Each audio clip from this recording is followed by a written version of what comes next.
There you go. All right. Hey, everybody. We want to welcome you to Ending the Gaming War, episode 12. I can't believe it. Today, we are going to talk with a great guest that Kara's brought. But really quick, just wanted to tell you that my name is Stephanie, and this is Kara Lane, and we're excited to be with you today. Yeah, we are just here as two moms trying to defend gamers from moms and others who don't game. We just want to bring, what did I say? We are here to end the gaming war between non-gamers and gamers and to learn from one another. So, welcome. Okay, so I'm excited today because I know our guest personally as a friend in our church and faith community. And more than that, he is an incredible advocate for gaming. In fact, he used to work for Sony. He sells different avatars and skins, and he lives the gaming world. I want you to know that he also is just an incredible dad and supporter of the whole gaming industry. So, Jack, welcome. Thanks for being with us. Why don't you go ahead and make sure I said things right in the introduction of what you do and what you've done, and just tell us a little bit about yourself. Yeah, well, thank you, Kara and Stephanie, for having me on the show. My name is Jack Osorno. I own a small company called 70x7 LLC, and when I say small, it's really small. I'm the only employee. But what we specialize in and what we sell is specifically targeted at the PlayStation 4 digital ecosystem, and we sell something called themes and avatars on the PlayStation 4. We've also published one game called Puzzle Showdown 4K, and the unique thing about that game is it's a jigsaw puzzle game, but you can play it with multiple people. So you can play up to 4 people playing either cooperatively or competitively to try to build the puzzle as fast as you can or as skillfully as you can. And I think it's fun. My kids like it. It's a simple game though, but really our bread and butter is making avatars and themes. And Avatar really, the PlayStation 4, over 110 million consoles sold worldwide. I mean, it's a big ecosystem, and it's highly connected. A lot of popular games are online. When you're playing online versus other people, you have an image that represents you digitally, and so we have a couple of hundred images that you can buy that are custom for your character online. They're small products, 49 cents, 99 cents sales, but it's a big ecosystem, 110 million people you're selling to.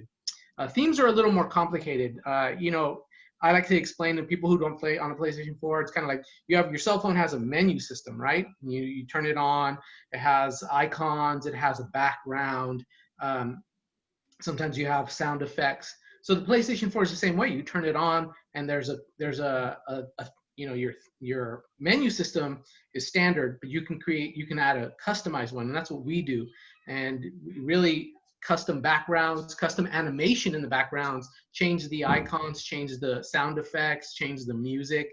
And so we have a couple of hundred of those also on the PlayStation Store. The ones I'm most proud of are something called synthwave themes, and so they take that 80s aesthetic, the VHS intro with the grid lines coming at you and the electronic music that's back from the 80s. Those are probably my best-selling products. We've made a lot of those. Being a kid from the 80s, I'm nostalgic for it. So I think a lot of people my age, who, by the way, are probably the biggest purchasers of video games products. So we sell a lot of those type of items. Yeah. So that's what I do. Wow. All right. So what is it like to be a part of this huge gaming industry? Well, I've been in the industry since 1997. I'm 42 now. It was one of my first jobs. And so I've been in the video game industry, I can't believe 23 years now. Wow. And it's quite it's big money. I think they're projecting $160 billion in revenue for the industry this year. And that's big money. So, what's it like being in the video game industry? It's like being in corporate America in a lot of ways, right? Like they're big companies. You got, ton of people that are, you have a lawyer team, you have a legal team, right? You have your advertising team, your marketing team, you have your HR groups, you have your, quality assurance testers, you have your designers, you have your programmers, you have your graphic designers, and like audio engineers. Like it's like Hollywood. If you're in a big company, it's like a movie studio, right? Yeah. There's parts, and some of these big budget games that cost over $100 million to make, if you watch the credits, it's like a movie. There's hundreds and hundreds of people who have contributed. Now, just like the movie industry, there's the indie scene where you have people like companies like me who bootstrap efforts to get a game out, and they're not trying to make a Hollywood movie. They're making like a indie film, right? Yeah. A documentary kind of thing. And so in those cases, you have people who are wearing multiple hats. And that's what I do with my company. I'm the marketing team. I am HR. I am the legal contracts guy. I am the graphic designer. I am the marketer. I'm doing everything that I can, trying to be a jack of all trades. So it's literally, that's your name, Jack. Yeah, exactly. So it's very diverse, and every company has a different culture. But the bigger the company, the more corporate it's going to be. The smaller, the more mom and pop shop kind of atmosphere you're going to have. And it's a global industry, right? You have video game companies in every part of the world. You have incubator programs like in South America, or you have big companies like Electronic Arts in Redwood City, or who have multiple studios around the world. So, it's serious business. Yeah. I never thought of it as global, though. You're right. Yeah. It is. It's not just us, where other things are just us. You know what I mean? So, and you had said that it's very competitive as well. So. Oh yeah. So publishing a game is high risk business. That's why you see it's similar. You see a similar thing in Hollywood, where the big companies are making sequels or rebooting old Yes. titles that are like, they know they have a built-in audience, right? Yeah. It's gotten so expensive to make a movie and to market a movie. The same thing rings true in video games, right? To make a big blockbuster AAA game, you have to invest a huge amount of money. And you want to, again, it comes down to, I think maybe video games 20, 30 years ago were more of an art form. Now it's big business, and there needs to be a guarantee of that return on investment. And so the bigger the company, the more they're going to look at a safe, a game that, appeals to a really broad audience. But then you have the indie guys. This is what I love about the video game industry. You have the little guys that are going to push the envelope and do something that is really creative, because they can take that chance. They're more artists, right? Yeah. They make and hope somebody buys it, and the big companies are more like craftsmen. They make things that they know people are going to buy. Interesting. This has been so enlightening, even for me as a listener and mom. And even though I did that TEDx talk about embracing your gamer kid, and I talked about this, that Hollywood, actually gaming is twice as big as Hollywood. So when you think of the Hollywood blockbuster money and all that's poured into it, thank you, Jack, for reminding us, like, this is so big. I'm going to shift gears for a minute and just get on a personal level. I'm going to ask you two questions at once. So tell us a little bit about yourself, some fun facts, and what is your first game that you ever played as a kid? So I grew up in the Mission District of San Francisco. Now that's a pretty hip, trendy place. But when I grew up there in the late 70s, the 80s really, it was a bad neighborhood. I vividly remember I lived on the second floor, looking out the window and seeing a SWAT team raid the liquor store on the corner because it was a front for a drug operation, right? Like, those are images that are scarred in my mind, right? Like, seeing easy things. And I like to say that video games actually saved my life. When my parents bought me my first video game system, I think it was a ColecoVision, which was like the competitor of Atari. That's funny that you got the competitor. That kept me at home, right? I wasn't hanging out in the neighborhood because I wanted to stay at home and play games. And I genuinely believe that really kept me out of a lot of dangerous situations or exposure to things that, would have potentially been detrimental to my future. But I think the first game I really remember playing in my house was a game that probably nobody's ever heard of. I don't even remember the name, but it was like the old Atari Pitfall game. Do you remember that? Where you Yes. on the vine and the crocodiles, but it was a Cabbage Patch Kids game like that. And so you were a Cabbage Patch Kid doing the gameplay of Pitfall. I remember that. But I wouldn't say I those. would have even liked that. And it's funny. But that wasn't really the game that made me fall in love with video games. I think the first game that really made me fall in love with games was I had a Nintendo, and it was a game called Dragon Warrior, and it was like a story. You started as this little warrior, and your quest, after like 20, 30 hours was to defeat this guy who was, ruling the world evilly or whatever.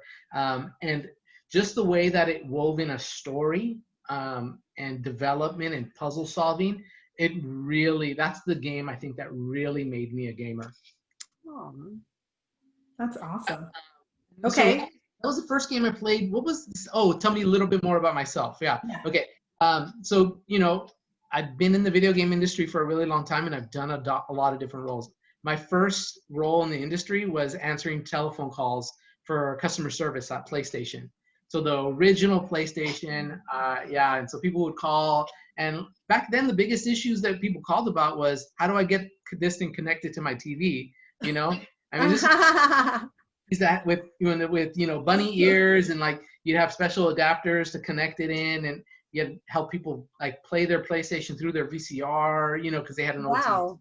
It was really weird, looking back at how far technology has gone.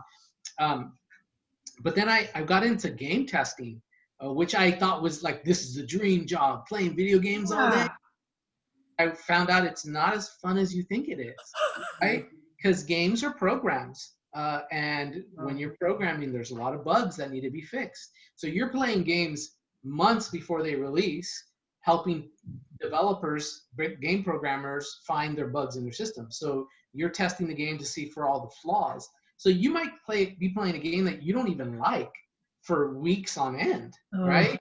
And it's not as fun, but it was a really fun environment to work in. There was a lot of young people like me who had the same interests. So, I loved it, and eventually, years later, I was able to work my way up into the business kind of support groups, and eventually was really on the forefront of the team that was moving from physical media to digital media, which is a big move in the gaming industry, moving from like, CDs and DVDs and Blu-rays to just direct downloads, right? And that's a major shift, an important shift for the industry because it cuts out a middleman, right? You think like when you're making a CD or a DVD or a Blu-ray, you have to manufacture it.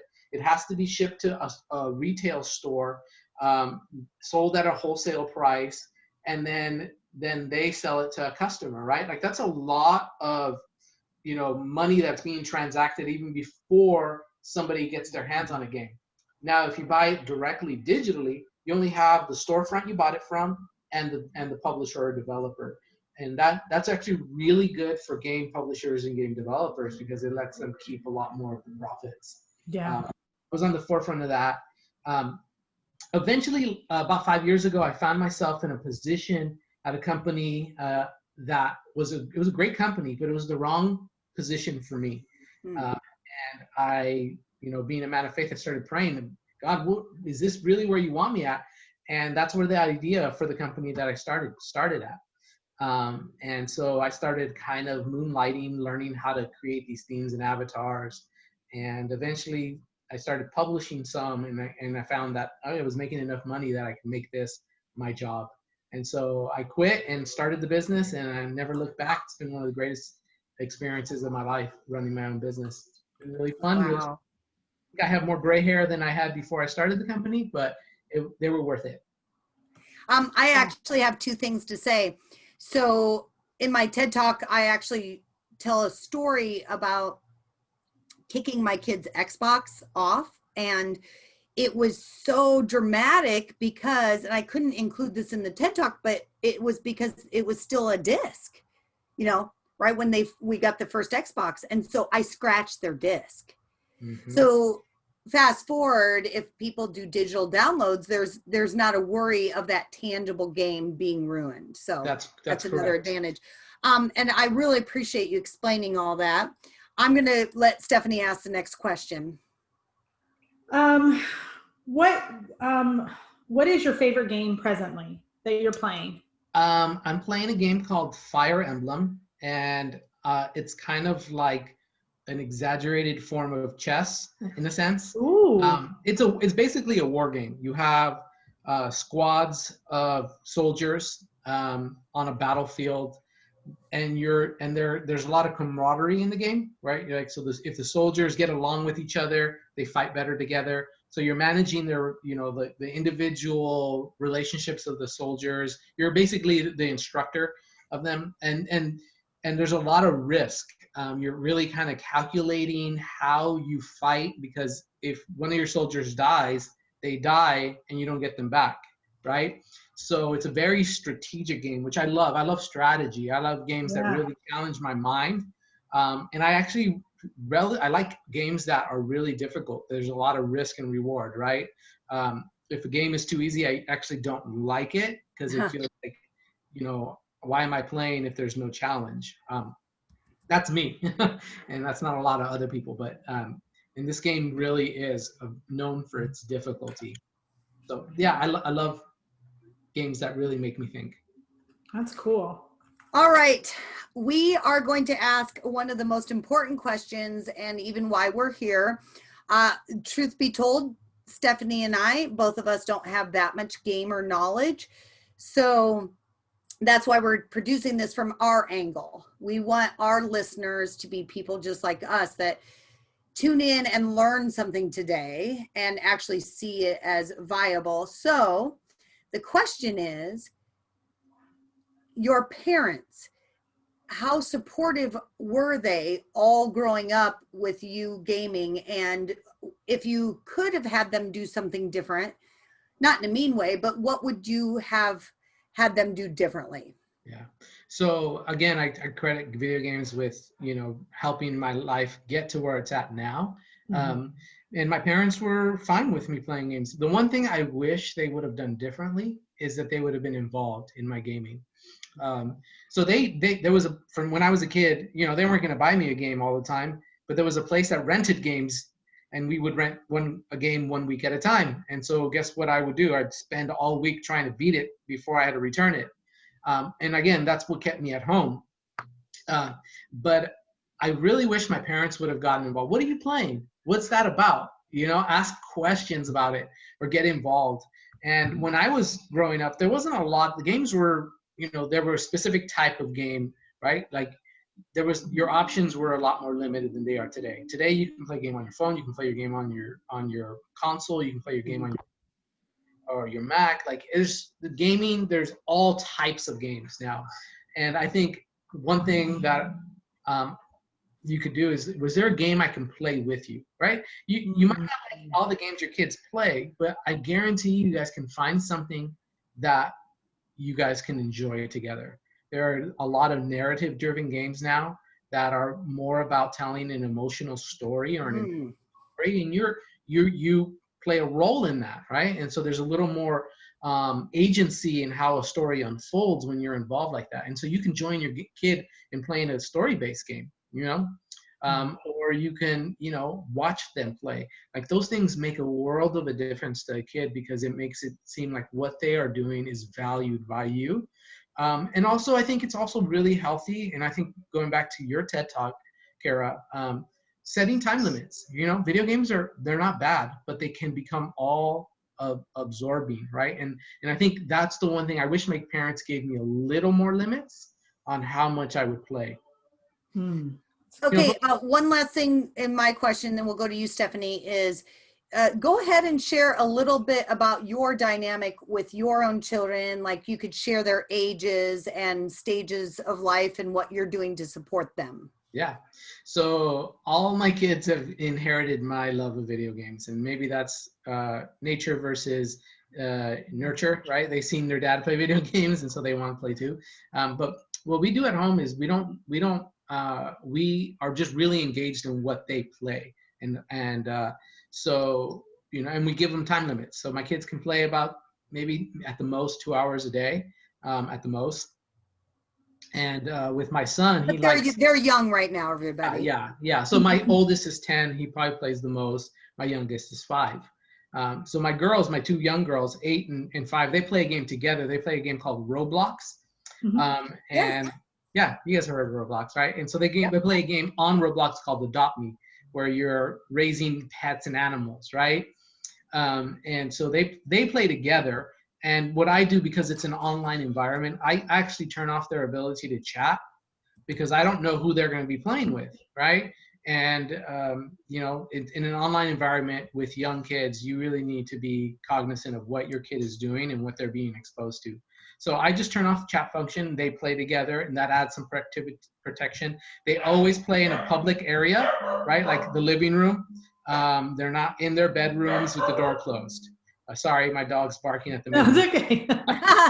Speaking of door closed. And then my son, he likes a lot of Nintendo games.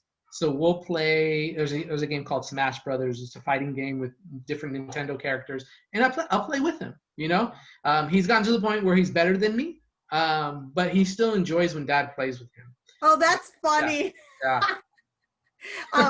Both of my boys are better than their dad altogether. So yeah. There's still a lot of games I can beat him at, and I can still beat him once in a while.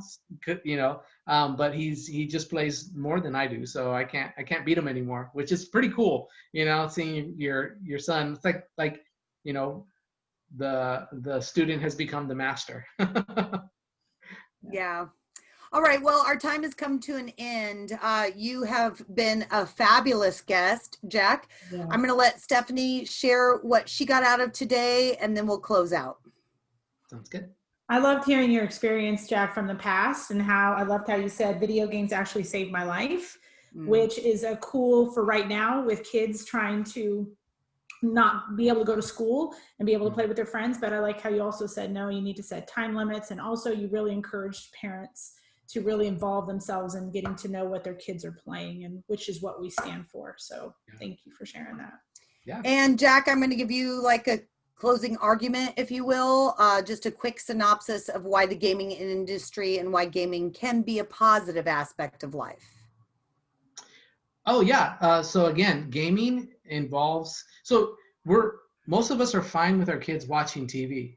TV is a one-way thing, right? You're just receiving. When you're playing a game, you're engaged. Yeah. And if you are involved in what your kids are doing, you can give them games that are actually helpful to their learning, right? If I teach the game I'm playing to my son, he's going to learn strategy, right? Nobody's going to say that chess is a bad game to learn, right? Like chess is usually associated with for your brain, highly intelligent, right? And there's a lot of games that really bring that kind of thing to the forefront. So I think if you're involved in what your kids do, you can really look for games that are going to meet the entertainment factor that they're looking for, and 2, that are really going to drive some creativity or build some logic, or there's a lot of different things that you can do to help develop your child through gaming. Yeah, because we've said that before. We've said that TV is a one-way, where gaming, people need to see it differently, because I think our older generation thinks of TV as one way. Yeah. And where we need to look at it differently and say, no, it's an actual engagement. And so I think that's what I also want to help parents understand, and older people to understand. Yeah. All right. We really actually do have to sign off. This has been an incredible episode of Ending the Gaming War, defending gamers from the parents, Stephanie and I, who do not game. So we appreciate you, Jack, and